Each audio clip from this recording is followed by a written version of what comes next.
তোমার আমার রব। ওই রবের যদি চিনতে পারতা, ওই রবের জন্য জীবনটা দিয়া পাগলের মতো দৌড়াইতা, কোথায় গেলে আবার রবের পাই। ওই রবের সাথে মোলাকাতের জন্য পাগল পারা হয়ে যাইতা। তোমার মধ্যে রবের পরিচয় তেমন নাই, এই জন্য তোমার সিনার মধ্যে আগুন জ্বলে না। আর যেই বান্দার মধ্যে রবের পরিচয় একবার ঢুকলো, ওর সিনার মধ্যে রব পাওয়ার জন্য একটা জ্বলন তৈরি হয়ে গেছে। ও পাগলের মতো দৌড়ায়, কোথায় গেলে রবেরে পাবে। মসজিদের আওয়াজ পাইলে মসজিদে যায়, আলেম ওলামার কথা শুনলে সেখানে দৌড়ায়, একটুনি রবের কথা শুনতে পারি। আমার রব, আমার রবের তো কোনো আকার নাই, কোনো আকৃতি নাই, কোনো লাহান নাই। হিচে কাসদার মুলকে উ আম্বাজ নেই, কৌলে উরা লাহনে নেই, আওয়াজ নেই। হিচে কাসদার মুলকে উ আম্বাজ নেই, কৌলে উরা লাহনে নেই, আওয়াজ নেই।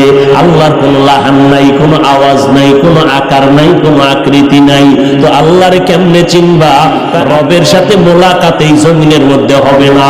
তো রবের জন্য যদি পাগল হও, ওই রবের মোহাব্বতটা যদি অন্তরে ঢুকাইতে চাও, রবের দুনিয়ায় দেখতে পারবা না। তো রবের কিছু নিদর্শন আছে, এগুলো তুমি দেখো আর কলিজারে ঠান্ডা বানাও। রবের নিদর্শন বাইতুল্লাহর ভিতরে চলে যাও, আল্লাহর ঘর। ওই ঘরটার দিকে যতক্ষণ তাকায় থাকবা, আমল নামায় শুধু সওয়াব আর সওয়াব। আমার রবের নিদর্শন আমার আল্লাহর কালাম, কোরআন শরীফটা খুলে আঙ্গুল টানতে থাকো আর বলো, হাযা কালাম রব্বি, এটা আমার রবের কালাম। এটারে বুকে লাগাও, চুমা খাও। এটা এমন একটা কিতাব, তাকাইয়া থাকলে সওয়াব। এই কোরআন ধরবা সওয়াব, এই কোরআন পড়বা সওয়াব, এই কোরআনের আওয়াজ শুনবা তাতেও সওয়াব। এই কোরআনটা সিনায় লাগাবা, বরকত হয়ে যাবে। এই কোরআনের কারণে ঘরটা বরকতপূর্ণ হবে। আপনাদের আশেপাশে বিল্ডিং এর অভাব নাই, তবে একটা বিল্ডিং এর ওই পরিমাণ সম্মান নাই কোরআনের মাদ্রাসার ঘরটার যেই পরিমাণ সম্মান। আল্লাহর কোরআন বুকে লাগাই ওরে মুমিন, এই যে কথা বলতেই হয়, না বলে পারি না। ইমানের ঘর থেকে বারবার ধাক্কা দেয়, কারণ আমার রসুলের যুগে বাতেল ছিল নি। জোরে বলেন, আমার নবী বাতেলের বিরুদ্ধে কথা বলছেননি? কন্যা কেন?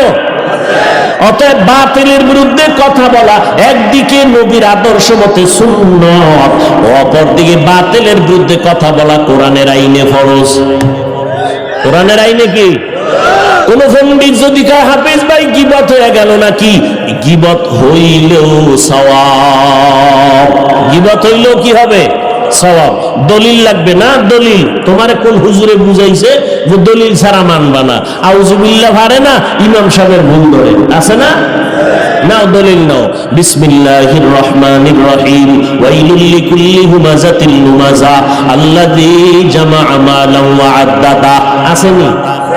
এই সূরাটার তরজমা পড়ো। কয় কেনার টাকা নাই, মোবাইলের মধ্যে বাসায় গিয়া সার্চ দাও, বাংলা কোরআন লেখা সার্চ দিবা, কোরআন শরীফ চলে আসবে।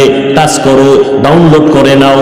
এরপরে শেষের দিকে ওয়াইলুল লিকুল্লি হুমাযাতিল লুমাযা, সূরা হুমাযাটারে বের করো। এরপরে তুমি দেখবা, ব্যাখ্যা পড়তে থাকো। ওই সূরার মধ্যে বিস্তারিত লেখা আছে কোন কোন কারণে গীবত করা হারাম, কোন কোন কারণে গীবত করা ওয়াজিব, না করলে গুনাহ হবে। ইসলামের ব্যানার লাগাইয়া যারা উম্মতের ঈমান চুরি করে ধোঁকা দেয়, এদের বিরুদ্ধে কথা বলা গীবত হলেও সওয়াব। हकीकत से तू दुनिया बेखबर है, दुनिया की नुमाइश पर नजर है। नमी गुयम के आज दुनिया जुदा बाश बहर का রে কে বাসি বা খুদাবাজ। আল্লাহ কয় নিজের দিকে নজর করো, দেখবা রবের পরিচয় চলে আসবে। তাকাইয়া দেখছেননি পাবনার মানুষ, ভালো করে নজর করেন। তৈলের ফ্যাক্টরি আছে, লবণের ফ্যাক্টরি আছে, দুটোটা আলাদা। লবণের ফ্যাক্টরি থেকে তৈল আসে না, তৈলের ফ্যাক্টরি থেকে কখনো লবণ আসে না, রডের ফ্যাক্টরি থেকে কখনো সিমেন্ট আসে না, সিমেন্টের ফ্যাক্টরি থেকে রড বের হয় না। আর আমার মালিকের চিন্তা করো, আমার আল্লাহ কেমন রব। আম্মা জানের একটা ফ্যাক্টরি বানাইয়া আল্লাহ পাক 5টা সন্তান আমার আম্মাজানকে দান করলেন। আম্মাজানের একই গর্ভের সন্তান, নজর করিয়া দেখ, একই গর্ভের সন্তান, একজনের চেহারার সাথে অন্যের চেহারার কোনো মিল নাই, আছে? রবের ভালো কইরা চিনোরে বাবা। একই মায়ের সন্তান, 5টা সন্তান, একজনের কণ্ঠের আওয়াজের সাথে অন্যের কণ্ঠের কোনো মিল নাই, চেহারার সাথে মিল নাই, আঙ্গুলের টিপের মধ্যে কোনো মিল নাই। ও আল্লাহর বান্দা, আবার তাকায় দেখো, একই মায়ের সন্তান, 5টা সন্তানের মধ্যে 4টা সন্তান বড় ভালো, একটা সন্তান এমন আছে চোখের পাওয়ার কম, কানে শুনে না, জবান দিয়ে কথা বলতে পারে না, প্রতিবন্ধী করে আল্লাহ পাঠাইলেন। আল্লাহ পাক রব্বুল আলামিন বলে তাকায় দেখ, এগুলো কে করে? কেউ করে না। সব ক্ষমতার পেছনে আমার রব, আমার আল্লাহ। আমার আল্লাহর পরিচয়টা নাও। আবার একজনে কথা বলে ভাল লাগে না, আবার একজন কথা বলে, আমিও কথা বলি কণ্ঠ দিয়া, আর এক ভাই কথা বলে কণ্ঠ দিয়া। চেয়ারম্যান সাহেব বক্তব্য দিলেন, তিনিও কণ্ঠ দিয়া দিলেন, কিন্তু মানুষ কয় 2 মিনিটের বেশি দিবেন না। আমি হাফিজুর রহমান বয়ানে বসলাম, আমিও কণ্ঠ দিয়া কথা বলি। আর এক হুজুর বয়ান করতেছেন, বলে হুজুর বয়ান কম হয়ে গেল, ঘড়ি দইরা দেখি 1.5 ঘন্টা সময় নাই। এরপর মানুষ কয় আরো 1 ঘন্টা করেন। এই কুদরত কোনো বান্দার না, কোনো বক্তার না, সব আমার আল্লাহ। কার কার? ওই আল্লাহকে চিনো। কেমন তোমার আমার রব। ওই রবের যদি চিনতে পারতা, ওই রবের জন্য জীবনটা দিয়া পাগলের মতো দৌড়াইতা, কোথায় গেলে আবার রবের পাই। ওই রবের সাথে মোলাকাতের জন্য পাগল পারা হয়ে যাইতা। তোমার মধ্যে রবের পরিচয় তেমন নাই, এই জন্য তোমার সিনার মধ্যে আগুন জ্বলে না। আর যেই বান্দার মধ্যে রবের পরিচয় একবার ঢুকলো, ওর সিনার মধ্যে রব পাওয়ার জন্য একটা জ্বলন তৈরি হয়ে গেছে। ও পাগলের মতো দৌড়ায়, কোথায় গেলে রবেরে পাবে। মসজিদের আওয়াজ পাইলে মসজিদে যায়, আলেম ওলামার কথা শুনলে সেখানে দৌড়ায়। একটুনি রবের কথা শুনতে পারি, রবের কুদরতের ঘ্রাণটা নাকে পাইতে পারি। আল্লাহ কয় বান্দা নিজেরে নিয়ে গবেষণা কর। আমি আল্লাহ তোরে নাপাক পানির থেকে বানাইলাম, এত বিশাল আসমান বানাইছি, 7টা মহাশূন্য, 7টা, এক একটা আসমান 500 বছরের মতো দূরত্ব, এক একটা মহাশূন্য 500 বছরের মতো দূরত্ব। এত বিশাল আসমান 7টা আমি বানাইলাম। এই যে প্যান্ডেলটা বানায় রাখছে, কত বাঁশ লাগানো, পারে না ডেকোরেটর ওয়ালারা আরো বাঁশ লাগায়, কিন্তু আল্লাহ এত বিশাল 7টা আসমান রাখছেন, কোনো খুঁটি আসেনি। তাকাইয়া দেখো, নিচের থেকে কোনো খুঁটি নাই, উপর থেকে রশি দিয়া কোনো টানাও নাই। এই 7টা আসমান, 7টা জমিন আল্লাহ বলেন আমি বানাইতে সময় লাগাইলাম ফি 6 আইয়াম, মাত্র 6 দিন। আর তোমার মতো বান্দা মাত্র 1 হাত লম্বা, 1.5 কেজি ওজন হবে। মায়ের গর্ভে তোমারে বানাইতে গিয়া সময় আমি আল্লাহ নিয়েছি ফেরেশতার মাধ্যমে, কাজে লাগায় লাগায় 6 মাসের মতো। এত বিশাল আসমান জমিন বানাইলাম মাত্র 6 দিনে, আর তোরে বানাইতে আমার সময় লাগাইলাম 6 মাসের মতো। তোরে এমনি ছাইরে তুমি জোতার বাড়ি ছাড়া, নিমক হারাম। বিশাল আসমান জমিন বানাইলাম মাত্র 6 দিন, তোরে বানাইছি 6 মাস লাগাইয়া, তোরে এমনি ছেড়ে দিল। আমি আল্লাহ বড় আদর করে তোমারে বানাইছি। মায়ের গর্ভে তোমাকে আমি নাপাক পানির থেকে রক্তের পিণ্ড বানাইয়া গোশত দিলাম, এর উপরে হাড্ডি দিলাম, আবার গোশত দিলাম। এরপরে আমি মায়ের বড় গর্ভের মধ্যে প্যাকেট করে ফেলছি। 1 বিন্দু অক্সিজেন ঢুকবে না, ঢুকলেই তোমার ক্ষতি হবে। আমি আল্লাহ প্যাকেটের উপরে প্যাকেট কাভারিং করে দিলাম। তোমার যখন রুহু আসলো নড়াচড়া করো, পেটে ক্ষুধা। আমি আল্লাহ মুখ দিয়া খাওয়ান দেই নাই, নাবির সাথে মায়ের নাবির তার লাগায় খানার আয়োজন করেছি। ও বান্দা, তোমার জন্য আসমান বানাইলাম, তোমার জন্য জমিন বানাইলাম, চন্দ্র সূর্য বানাইলাম, বাতাস বানাইছি তোমার গোলামি করার জন্য। এবার তোমার জানা দরকার আমি তোমারে কেন বানাইছি। আসমান জমিন গ্রহ নক্ষত্র সব তোমার জন্য বানাইছি আমি। আল্লাহর পানিও লাগে না, বাতাস লাগে না, সব তোমার জন্য। কিন্তু তোমার চিন্তা করা দরকার, আমি আল্লাহ নূরের সৃষ্টি ফেরেশতাকে শ্রেষ্ঠ বানাই নাই, জিনেরে বানাই নাই, মাটির মানুষটারে শ্রেষ্ঠত্বের মর্যাদা দিলাম। কারণটা কি তোমার একটু চিন্তা করা দরকার। আমি আল্লাহ তোমার এত সম্মান দিলাম কারণ এই জবান দিয়ে তুমি আমি আল্লাহকে আল্লাহ বলে ডাকবা, 5 বেলার নামাজ পড়বা, মা বাবার খেদমত করিয়া চলবা, আর উলামায়ে কেরামের দোয়া নিবা, আল্লাহর মুহাব্বত নিয়ে চলবা। এর যুবক, ও পর্দার আড়ালের আম্মা জানেরা, ও বৃদ্ধ বাবাজি, কয়দিন আর দুনিয়ায় বাহাদুরি করবারে বাবা। আজ আমিও আল্লাহর গোলাম মুসলমান, আপনারাও ওই আল্লাহর গোলাম মুসলমান। আপনার আমার আল্লাহ এক, আপনার আমার নবী এক, আপনার আমার কাবা এক, কোরআন এক, ধর্ম এক, নাকি আলাদা? সব এক। কিন্তু আপনার আমার বয়ান করে বুঝান লাগবে কেন? এত বয়ান করতে হবে কেন? আজকে তো হিন্দুদের মন্দিরে গিয়া বয়ান করা দরকার, খ্রিস্টানদের গির্জায় গিয়া বয়ান করা দরকার। ওরা আমার আল্লাহকে চিনে না, কোরআন চিনে না। কিন্তু মুসলমানের ঘরে জন্ম নেওয়ার পর আপনি তো আল্লাহ মানেন, নবী মানেন, কোরআন মানেন, হাদিস মানেন, আপনি তো জান্নাত জাহান্নাম বিশ্বাস করেন। আপনাকে 12টা মাস বয়ান করতে হবে কেন? হবে কেন বুঝি না। এত চিল্লানের পরেও তো আপনাদের লাইন ঠিক মতো আসে না, আমলের খবর নাই, নামাজের খবর নাই। জুমার নামাজের পরে আর মুসল্লি খুঁজিয়া পাওয়া যায় না, ফজরেও নাই, আসরেও নাই, আর জুমার সময় মসজিদে জায়গায় পাওয়া যায় না। এই যদি হয় মুসলমানের আমল, আবার জুমা পড়তে গিয়া পুরা নামাজটাও পড়ে না। ইমাম সাহেব সালামটা ফিরাইলেই 4 রাকাত সুন্নাত আরো আছে না পড়িয়া বাড়ি চলে যায়। ওই 4 রাকাত না পড়লে গুনাহ হবে, কোনো সন্দেহ নাই। ওই 2 রাকাত পড়িয়া 4 রাকাত না পড়িয়া গুনাহ নিয়ে যারা বাড়ি যায়, কপাল পড়া ছাড়া কিছুই না রে বাবা। কারণটা কি? 5 ওয়াক্ত নামাজ না পড়ার অভিশাপ। ও আল্লাহর বান্দারা, আজকে আপনাদের এত বুঝানোর পর আমরা তো এই কথা বলি না। স্কুলওয়ালারা স্কুল কলেজ বন্ধ করে মাদ্রাসায় আসো, একবারও বলি নাই।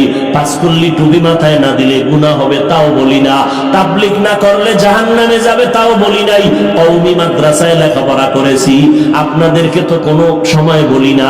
কওমি মাদ্রাসায় না পড়লে আপনাদের গুনাহ হবে, জাহান্নামে যাবেন, তাও বলি না।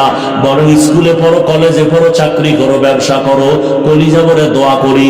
ও যুবক, তুমি স্কুলে পড়ে ডাক্তার হও, ইঞ্জিনিয়ার হও, সাংবাদিক হও, একজন প্রফেসর হও, দোয়া করি রে বাবা। আল্লাহর মোহাব্বত নিয়ে কথাগুলো বলতেছি। তুমিও নবীর উম্মত, আমিও নবীর উম্মত। তোমার মতো যুবক স্কুল কলেজে পড়ে, 5 বেলার নামাজ পড়ে, 1 ওয়াক্ত নামাজও ছাড়ে না।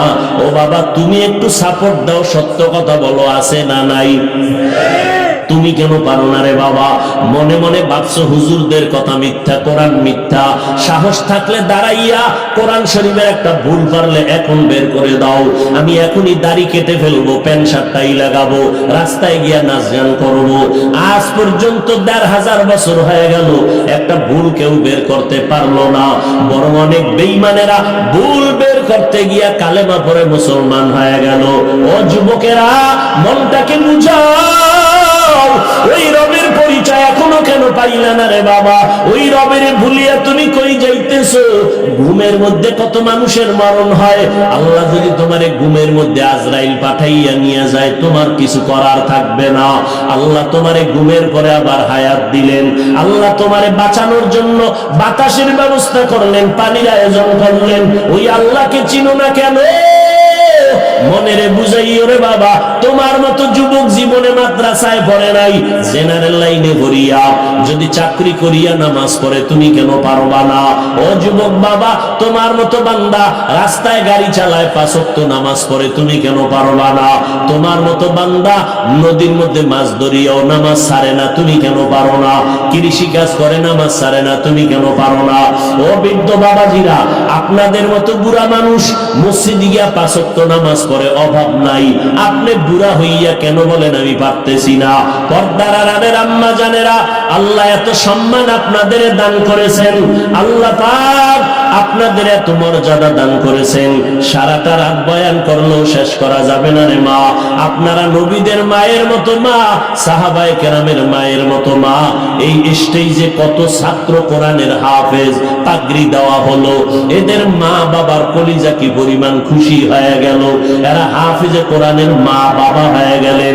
হাসরের ময়দানে আল্লাহ ডাকবেন, ও হাফেজ সাহেব আমার সামনে কোরআন তেলাওয়াত কর, আর এক একতলা বিল্ডিং উঠে যাও জান্নাতের মধ্যে, আর তোমার মা তোমার বাবা সহ আরো বান্দা নিয়ে আসো, সুপারিশ করো, আমি আল্লাহ মা বাবার মাথায় নূরের তাজ পরায় দিব এবং তোমাকে অনুমতি দিব 10 জন গুনাহগারের সুপারিশ করো, আমি তোমার সুপারিশ কবুল করে 10 জন জাহান্নামীকে জান্নাত দিব। ও আল্লাহর বান্দারা, ও পর্দার আড়ালের আম্মা জান, 10টা সন্তানের মা হইয়া কোনো লাভ হবে না যদি সন্তানের কারণে মা বাবার ইজ্জত নষ্ট হয়, সন্তানের কারণে যদি মা বাবার জেলখানায় যাইতে হয়, এই রকম সন্তান 10টা হলেও লাভ নাই। জাতের সন্তান একটা যদি বানায় যেতে পারো, আদর্শ ডাক্তার, আদর্শ ইঞ্জিনিয়ার, আদর্শ প্রফেসর, এক সন্তানের আদর্শের কারণে পুরো সমাজ আলোকিত হয়ে যাবে, দুনিয়ার মানুষ তার জন্য দোয়া করবে, ওই সন্তানের মা বাবার জন্য দোয়া করবে। ও আম্মা জান, আপনার মতো কত মা এখন এই অঞ্চলে আছে, 5 ওয়াক্ত নামাজ পড়ে, তাহাজ্জুদ পড়ে, স্বামীর মাল হেফাজত করে, সন্তানগুলোকে আদর্শওয়ালা বানানোর মেহনত করে, আপনি কেন পারবেন না? ও যুবতী বোনেরা, আপনার মতো কত বোন স্কুল কলেজে পড়ে, মা বাবার খেদমত করে, 5 ওয়াক্ত নামাজ পড়ে, কখনো মোবাইলে অযথা কারো সময় নষ্ট করে না। ও আল্লাহর বান্দা বান্দিরা, আল্লাহ পাক রব্বুল আলামিন এত অন্যায়ের পরেও বেজার হয়ে কারো জন্য পানি বন্ধ করেন নাই, বাতাস বন্ধ করেন নাই, বরং আল্লাহ তওবার দরজা দিয়ে ডাকতেছেন। আল্লাহ পাক বলেন, আমি আল্লাহ চাই না আমার আদরের বান্দা বান্দি কেউ জাহান্নামে যাবে, কারণ আমি জানি আমার বান্দা বড় দুর্বল, আমার বান্দা দুনিয়াতে সূর্যের গরম সহ্য করতে পারে না, আমার বান্দা মশার কামড় সইতে পারে না, কিন্তু দুনিয়ার গরমের থেকে হাজার হাজার হাজার গুণ গরম হবে জাহান্নামের আগুন, সহ্য করা যাবে না রে যুবক। আল্লাহর নবী সতর্কবাণী করে গেলেন, ওই জাহান্নামের ভয়ন্তরে ঢুকাও। আজকে তুমি গরমের মধ্যে ফ্যান চালাও, এসি চালাইয়া ঘুমাও, গুনাহগারেরা কবরে যখন যাবে, কবর জাহান্নামের আগুন হয়ে যাবে। ও আল্লাহর বান্দারা, যারা গুনাহ নিয়ে কবরে যাবে তাদের জাহান্নামের আগুন হবে শাস্তির কারণ, আর যারা নেক আমল করবে তাদের জন্য কবর হবে জান্নাতের বাগান। এরে নবীর উম্মতের দল, আল্লাহর নবী এত বড় দামি, যার কোনো গুনাহ নাই, সেই নবী 13টা বছর আবু জাহালকে বয়ান করলেন, কালেমা পড়াতে পারলেন না। এই জমিনের মধ্যে কিছু শক্ত পাথরওয়ালা অন্তরের মানুষ আছে, হাজারো বয়ানে তাদের দিলটা নরম হবে না, বরং বয়ানের বাইরে গিয়া সমালোচনা করে করে গুনার পাল্লা ভারী করবে। আবার ওমরের মতো কিছু আল্লাহর বান্দা আছে, গুনার বোঝা নিয়া কোরআনের বাগানে ডুববে, মরণের কথা যখন স্মরণ হবে কান্না করে তওবা করবে। ও আল্লাহর বান্দা, আল্লাহ তওবার দরজা দিয়া ডাকতেছেন, জীবন ভর গুনাহ করেছো, তওবা করে যদি মনে মনে আল্লাহকে বলতে পারো, হে মালিক, আমার মতো গুনাহগার কেউ নাই, গুনার কারণে আমার হাত না পাক, আমার চোখ না পাক আমার জবান না পাক, আমার অন্তর না পাক, আমি আজকে থেকে তওবা করে নিলাম, মরিয়া গেলে যাব আর কোনোদিন নামাজ ছাড়ব না, মা বাবাকে কষ্ট দিব না, ওলামায়ে কেরামের বিরোধিতা করব না, নবীর তরিকার বাইরে চলব না, 5 ওয়াক্ত নামাজ বা জামাত আদায় করব, দাড়ির উপরে অস্ত্র লাগাইয়া নবীরে কষ্ট দিব না, হারাম আর কখনো ভক্ষণ করব না। আল্লাহ বলেন, বান্দা হাজারো গুনাহ যদি করো, এক ফোঁটা চোখের পানির বিনিময়ে আমি জীবনের সব গুনাহ মাফ করিয়া তোমাকে আমি আমার ওলিদের খাতায় নামটা লেখায় দিব, আমি আল্লাহ নেককারদের খাতায় নামটা লেখায় দিব। ও আল্লাহর বান্দারা, বয়ান সারা রাত শুনলে কি লাভ হবে যদি আপনি নামাজটা ঠিক মতো না পড়েন, মা বাবার খেদমত যদি করতে না পারেন, ওলামায়ে কেরামের সম্মান যদি দিতে না পারেন, আপনার বয়ান শুনিয়া কি লাভ হবে? অতএব আল্লাহর কাছে তওবার নিয়ত করেন, মনে মনে আল্লাহকে ডেকে ডেকে বলেন, আল্লাহ আমার মতো গুনাহগার এই ময়দানে কেউ নাই, আজকে আমি তওবার নিয়ত করে ফেললাম, জীবনে নামাজ ছাড়বো না, বেপরদায় চলবো না, মা বাবাকে কষ্ট দিব না, নবীজির তরিকার বাইরে চলবো না, ওলামায়ে কেরামের পরামর্শ নিয়ে চলবো, দেশের বিরুদ্ধে জাতির বিরুদ্ধে ষড়যন্ত্র করব না। তওবা করার মতো যদি কারো অন্তরে নিয়ত হয়, অন্তরে যদি কোনো দুর্বলতা না থাকে, যাদের অন্তরে নিয়ত আছে মরিয়া গেলে যাব আর নামাজ ছাড়ব না, হায়াতের মালিক আল্লাহ, ইজ্জতের মালিক আল্লাহ, রিজিকের মালিক আল্লাহ, আমরা আর কোনোদিন আল্লাহরে ভুলবো না, নবীর তরিকার বাইরে চলবো না, নামাজ ছাড়বো না, মা বাবার দোয়া নিয়ে চলবো। তওবা করার যদি নিয়ত হয়, খাঁটি তওবার নিয়তে দুটো হাত আমার আল্লাহকে দেখাইয়া দেই, আয় আল্লাহ আমার হাত, আমাদের আর হাতগুলো কবুল করে নেন, তওবা কবুল করে নেন, তওবার উপরে মজবুত হইয়া চলার মতো তৌফিক দান করেন, আমিন।